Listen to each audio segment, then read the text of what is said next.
Began in 1916 when my granduncle came back from America and built a shop here. As far as we know, pudding was made from the very beginning.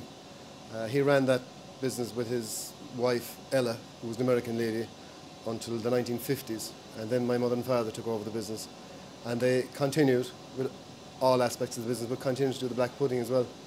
And they kept it going until maybe the 80s. And it nearly died a few times in between. Nearly stopped making pudding. My mother made it out of a Jubilee range, 2 cakes at a time, which is all that was selling probably at the time. My brother did it for a while. Then I took it over as a kind of a hobby in the 90s, and it stayed like that for maybe 10 years, just selling a bit out of our own shop, and my brother was selling some on the road as well then.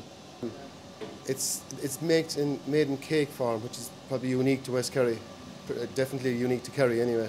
And it was never put in rings or in casings. It's all local product as far as it can be. You know, we use obviously the blood, we use suet from the sheep that we kill, we use local onions where possible, we use breadcrumbs from Tralee, we use milk from Tralee, we use oatmeal from Waterford. The process is that the blood is used first, and then all the other products are added in, and it's mixed, and then it's put into trays. It's steam cooked, which is another thing that's unique. Most puddings are boiled in water. This is steam cooked, and it's steam cooked for 3 hours, left to cool, cut into squares, all different sizes because everything is handmade. So people often ask, why don't you have the exact same size and the exact same price? But we can't, because the cakes they rise in different places, and there mightn't be as much in one cake as the other. So then it's wrapped, labelled, and out on the shelves as you see it. So I suppose it is our signature product, and that's what drives on the rest of the products as well then.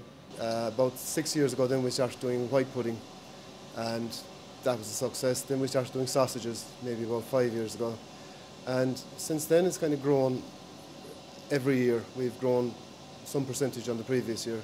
We now deliver to maybe about 50 shops, and it's going very well. We launched maybe a month ago dry cured rashers, so it's the latest edition of our range.